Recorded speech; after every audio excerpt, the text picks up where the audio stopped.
सहन करायचं म्हटलं तरी मनुष्य किती सहन करणार? त्याला काही सीमा असतेच.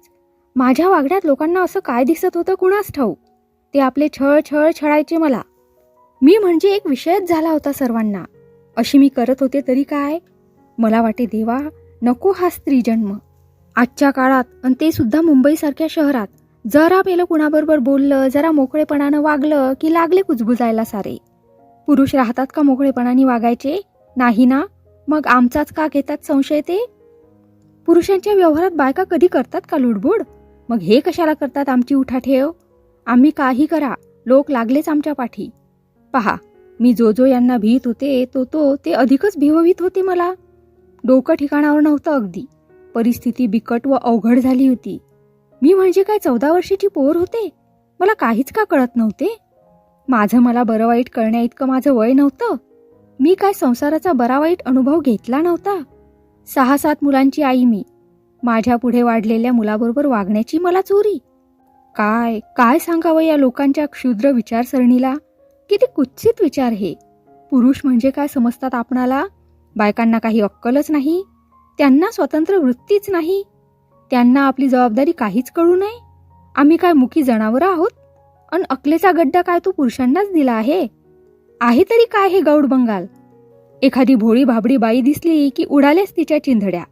कसा बाई काढावा यांचा छळ तरी? पुरुष 1000 उलाढाली करतात, फसतात. त्याची करतो का कोणी खंत? आम्ही म्हणजे काय, कोण्या झाडाचा पाला? नाही म्हणावं. आम्ही तितक्याच आहो खंबीर. आम्हाला बुद्धी आहे, विचार आहे, सर्व काही आहे. आम्हाला आमचं हित अहित कळतं. आम्ही फसलो तर आम्ही आमचे पाहून घेऊ, नुकसान सोसू. पण आमच्या कारभारात ढवळाढवळ करायला दुसरं नको आहे कुणी. मी धैर्य धरलं आणि कुणाची म्हणून पर्वा करायची नाही असं ठरवलं. सोलापूरची मी. माझा बाप गरीब, त्याच्या पदरी सगळ्या मुलीच. दुर्दैवी तो, सगळ्यांनाच कुठून आणील हुंडा? अशी काय त्याची मिळकत लागून राहिली होती? बरं, आम्ही तरी चांगल्या ठिकाणी पडायला स्वरूप राण्या होतो थोड्याच. होतो आपल्या साधारण प्रतीच्याच. अर्थात आम्हाला ठिकाणं मिळाली तीही साधारणच. माझ्या बहिणीची हकीकत मी कशाला सांगू? माझीच कथा ऐकवली की पुरे. मी लग्नाची झाले. वडील स्थळं पाहून पाहून जिकिरीस आले. वर्षापाठी वर्ष निघून गेली. जास्ती शिकायचं म्हटलं तरी त्या काळात कोणी जास्ती शिकतही नव्हतं आणि जास्त शिकवायला वडिलांना ऐपतही नव्हती. शाळा मास्तर ते, कुठून आणणार पैसा? पैसा नसला म्हणजे कोणती कामं होतात सुलभ?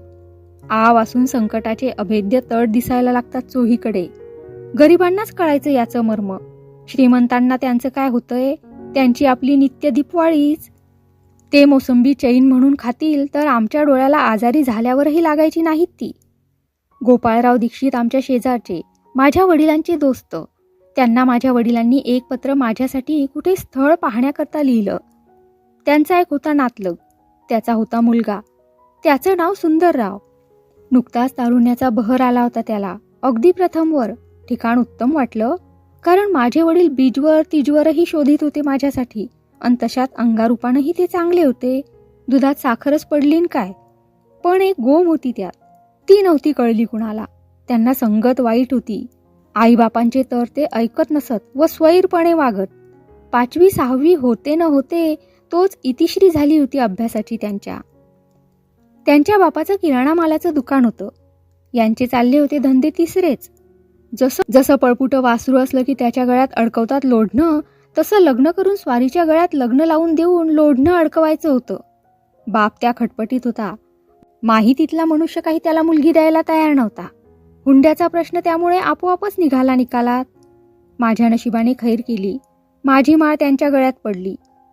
ज्याला एकदा शेण खायची सवय लागली त्याचे तुम्ही लग्न करून द्या की आणखी काही करून द्या, त्याचा स्वभाव नाही जाणार तो नाहीच. लग्न केल्यामुळे कदाचित त्यांना गृहस्थपणा प्राप्त झाल्याचा फायदा झाला असेल इतकाच. त्यांना चैनीशिवाय काही दिसतच नसे. लग्नातच त्यांनी ब्रिलियंटाईन स्नो, पावडर, सेंट्स, मनी बॅग वगैरे जिन्नस दागिन्याच्या करंड्यात ठेवले होते. 5 वारी जॉर्जेटची पातळे नेसायला हवी होती स्वारीला. खेड्यातली मला कुठली आली सवय या गोष्टीची? मी त्या जिन्सा तशाच ठेवल्या काही दिवस. तितक्यावरूनच रागवली होती स्वारी. त्यांना पाहिजे होता मुंबईकराचा थाट. मी होते साधी. मी म्हटले, कठीणच आहे काम, कसं जमायचं हे?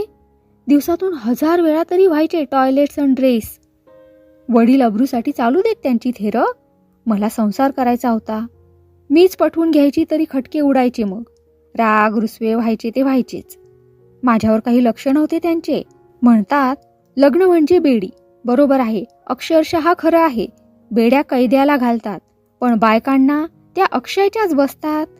कैद्याला कुठं असतं तुरुंगात स्वत्व? तो आपला जेलरच्या करड्या नजरेत. तुरुंगात कुठं नाही चालत सर्व व्यवहार सुरळीत. कोण करतात ते व्यवहार? कैदीच ना. तितकेच सुरळीत चालतात आमचे संसार. पण अंदर की बात, 95% स्त्रिया नवऱ्याच्या लहरीवर वागणाऱ्या. कुठली आली आहे त्यांना स्वतंत्रता? सांगा की मग, त्यांचा तो संसार होतो का संसाराची होळी होते ती? बाप मुलीचे दान देतो आणि दान घेणारा नरपशु तिला गुलाम बनवतो. आमची स्त्री बापाच्या इस्टेटीची वारस नसते. ती नवऱ्याची फक्त दासी असते, दासी. कुटुंबात अन्न वस्त्राशिवाय तिला कोणता हक्क असतो? आहारे कल्पना, आहारे स्त्री, आहारे कायदा. स्त्रीने नवऱ्याशिवाय कुणालाही प्रेमळपणा दाखवता कामा नये. नवऱ्याचे प्रेम नसले तरी त्याच्यावर तिने प्रेमच केले पाहिजे. तो कसाही वागला तरी त्याच्या हुकुमतीत वागलं पाहिजे तिनं. मग स्त्रिया कशाला करतात लग्न? मुलींनो, कुमारिकांनो, तुम्हाला मी बजावून सांगते, प्राण गेला तरी लग्न करू नका. पुरुषांच्या गुलाम बनू नका. त्यांच्या जोडीदार व्हा. मी बटीक होते. नोकराला काही मान असेल, पण मला मान नव्हता. मला किंमत नव्हती. कुणाबरोबर बोलण्याची प्राज्ञा नव्हती.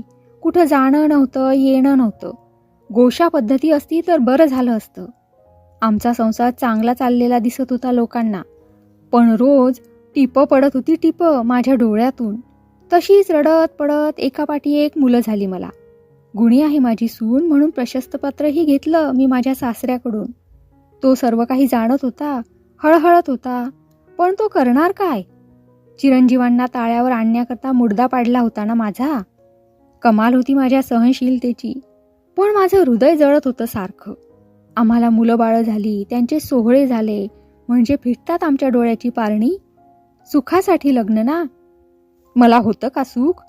परमेश्वर हादी लागेल, पण हिंदू स्त्रीला सुख लाभणार नाही. वयस्क होता माझा सासरा. सज्जन होता तो. साधी होती राहणी त्याची. धंद्यात चांगला जम बसला होता त्याचा. महायुद्ध चालू होतं तेव्हा शेअर्सचा धंदा करीत होते बरेच लोक. सुंदररावही करीत होते हा धंदा.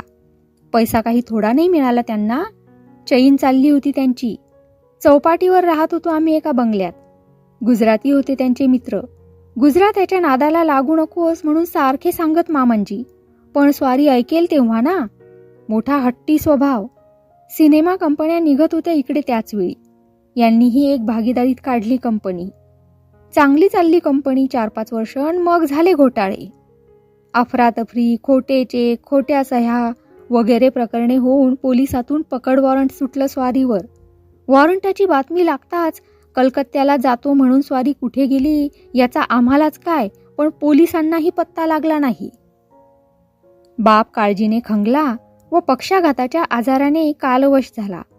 7-8 मुलं बाळं व संसार माझ्या एकटीवर पडला. दुकान बंद करावं तर ते चांगलं चाललेलं, आणि तो तर आमचा आधार. मग करावं काय हा पडला प्रश्न. तसंच चालवावं दुकान अशी केली हिंमत, आणि स्वतःच बघू लागले देखरेख मी. कर्मधर्म संयोगानं दुकानात एक लहानपणापासून वाढलेला एक मुलगा होता. त्याचं नाव खवणेकर. मोठा सज्जन. वर मान नाही करायचा कधी. त्याला चांगली माहिती होती व्यापाराची. मुंबईचं दुकान ते, व्यापही मोठा, तशीच देवघेव, उधारी पाधारी. माझा मोठा मुलगा होता सज्ञान, पण त्याचं चाललं होतं कॉलेजात शिक्षण. तो काही या व्यवहारात लक्ष घालीत नसे. खवणेकर मात्र बिलकुल त्रास पडू देत नसे मला. दुकानाचे सामान सुमान सर्व व्यवहार उत्तम रीतीने पाहत होता तो. लोक टपून होते आमची फजिती पाहायला. आमचं चांगलं खुपत होतं त्यांच्या डोळ्यात. त्यांनी आमची नालस्ती करायला सुरुवात केली. मला 5,000चे होते कर्ज. ते कसे फिटेल याची होती काळजी. सासरा मेला त्या दिवसापासून सावकारांनी उंबरठा झिजवला होता माझा. मला लाज वाटत होती त्याची. माझी अडचण पाहून खवणेकराने कुठून तरी 5,000 रुपये आणले आणि माझ्या हवाली केले. कर्जाची मी फेड केली. इतकी मोठी रक्कम अगदी थोड्या अवधीत मी कशी फेडली याचीच पंचायत पडली लोकांना. ते चौकशी करू लागले. त्यांना खवणेकरांनी आणून दिले अशी बातमी लागली. तेवढेच त्यांना मिळाले. त्यात आणखी एक भर पडली, ती ही की नवरा पळून गेल्यामुळं मी काही दिवस दागिने घालीत नव्हते, ते आता घालू लागले होते. आमचा परिचय लोकांच्या दृष्टीला विकृत भासला. आमचे सर्व व्यवहार गुप्त होते, ते लोकांना उघड होत नसल्यामुळे ते तळमळत होते. ना धंदा ना नोकरी या काळात. लोकांना प्रेमाशिवाय दुसरे काय दिसणार? 1-2 वर्षाच्या वयाच्या अंतराचा माझा मुलगा माझ्या शेजारी बसला असता तर त्यात कुणाला काहीच वावगे वाटले नसते. पण तोच खवणेकर बसलेला पाहताच त्यांच्या अंगाची लाही लाही होई. ती का? तो आमच्या घरात राही. तो आजारी झाला तर त्याची काळजी मी नाही घ्यायची तर कुणी घ्यायची? हा झाला व्यवहार. पण स्त्री स्वभाव जात्याच कसा दयाळू, किती गोड, मर्यादेशीर असतो हे या अक्कलशून्य लोकांना काय ठाऊक? तो एक पोरका मुलगा होता. आमच्याकडे शिकला होता, वाढला होता. लोक बेशरमपणाने वाटेल तशी टीका करीत. नातेवाईक सारखे त्याला काढून टाक, कशाला ठेवला आहेस म्हणून पाठी लागले होते. मी म्हटलं, तो तुम्हाला काय करतो? असला तर तुमचं काय जातं त्यात? त्याचं वर्तन काही वावगं थोडंच आहे. मला त्याचा प्रसंगी केवढा उपयोग झालेला. मी त्याची ऋणाईत. त्याला मी काय म्हणून दुखू? त्याने माझ्यासाठी किती खस्ता खाल्ल्या होत्या. त्यांनी माझ्या मुलाबाळांचा आजार कसा काढला होता हे मी कुणास सांगितले नव्हते. आमच्या व्यवहाराची दाद लागू दिली नव्हती कुणाला.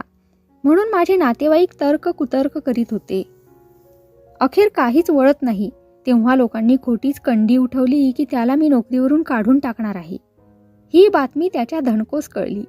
त्याला खरं वाटलं. त्यानं पैशाची मागणी केली. तो गेला घाबरून. त्याची फजिती व्हायची वेळ आली ही गोष्ट त्यानं माझ्या कानावर घातली. मी म्हटलं, घाबरू नकोस. दागिने आहेत की माझे. मी माझे दागिने विकवले. रक्कम फेडली, त्याला मोकळा केला. दागिने काढल्याची बातमी लोकांना समजली. त्याने दागिने चोरले व मला फसवली म्हणून एकच ओरड झाली. खरं कुणाला काहीच कळत नव्हतं. पण मला समजत होतं त्यांना काय नडत होतं ते. त्यांना त्याची जात नडत होती, जात. लोकांनी त्यांच्या अंगी नसते दोष लावले व त्याची अब्रू वेशीवर टांगण्याचा सपाटा लावला. माझ्या मुलांना लोक त्याच्यामुळे उघड लाजवीत. त्यांचा बाप कर्जबाजारी होऊन लोकांना बुडवून पळून गेला हे एक लांछन त्यांना चुकवता येत नसे. त्यात ही आणखी भर पडली होती. गरीब ती शर्मिंदी होऊन जात व एकटीच रडत. माझी मुलं कुणी हायस्कूलात तर कुणी प्रायमरी स्कूलात जात होती. मी जशी माझ्या मुलांना टाकून काही खात नसे तशीच एखादी वस्तू या मुलांनी खाल्ल्याशिवाय तो जिन्नस मला गोड लागत नसे. त्याच्या कपड्या लत्त्यापासूनची काळजी मी घेत असे. त्याचं शरीर चांगलं होतं, उंची चांगली होती. त्यामुळे तो कमी वयाचा असून देखील दिसण्यात मोठा दिसे. आमच्या कामाची दगदग फार पडे त्याला. मला त्याची दया येई. मी त्याला माझ्या मुलाप्रमाणे वागवी. फावल्या वेळी जशी मी माझ्या मुलांना घेऊन फिरायला जाई तशीच त्याच्याबरोबरही केव्हा केव्हा hanging garden, Charni road, marine drive, Apollo बंदर येथे फिरायला जात असे. ओळखीचे लोक आमच्याकडे रोखून पाहात. आम्ही मॅजिनी ब्रदर्सकडे वगैरे चहा घेत असू. आमचं राहणं सुधारकी होतं. तो सुटाबुटात असे. त्याला इंग्रजी उत्तम येई. आमच्या व्यवहारात जातीचा प्रश्न कधीच आड आला नाही. इतकंच नव्हे तर माझ्या लहान मुलांनाही तो भेद ठाऊक नव्हता. आमचं दुकान भरभराटीत होतं. या अपवादामुळं ओळखीची काही गिऱ्हाईकी आम्हाला सोडून गेली. पण आम्ही त्याला भीक घातली नाही. 10-12 वर्षांनी एके दिवशी आमच्या दारात सकाळी सामानाने भरलेली एक मोटार उभी राहिली. मोठ्या रुबाबात व साहेबी थाटात तिथून एक गृहस्थ उतरले. मी बाहेरच उभी होते. माझ्या जी गोष्ट कधी स्वप्नीही नव्हती ती अचानक घडली होती. मी स्वप्नात आहे की काय असा भास मला होत होता. त्यांनी मला ओळखलं व हास्य केलं. मीही हसले. ते सुंदरराव होते. ते गोव्याहून आले होते. आम्ही हाल अपेष्टा काढल्या पण ते होते आपले चैनीत. ज्याच्या नशिबी चैन असते त्यांना ते कुठेही गेले तरी पंचाईत पडत नाही. ते गोव्यात पळून गेले होते. तिथे दुसऱ्या नावाने त्यांनी काजीचा धंदा सुरू केला होता. मुबलक पैसा मिळाला होता तिथं त्यांना. खवणेकरांना पाहताच त्यांनी त्याची चौकशी केली. मी सर्व हकीकत सांगितली. त्यांनी घरात चोहूकडे नजर टाकली. आमचा इत्माम किंचितही कमी झाला नव्हता. त्यामुळे त्यांना काहीतरी वेगळेच वाटले. थोडे दिवस ते आमच्यात राहिले. पुढे लोकांची टीका त्यांच्या कानावर गेली. ते साशंक झाले. त्यांनी आपणच होऊन एका गोवेकर्णीच्या सानिध्यात आपली वेगळी व्यवस्था केली. लोक तर्क कुतर्क काढून टीका करीत होते, हसत होते. पण मला त्यांना उत्तर मात्र देता येत नव्हतं.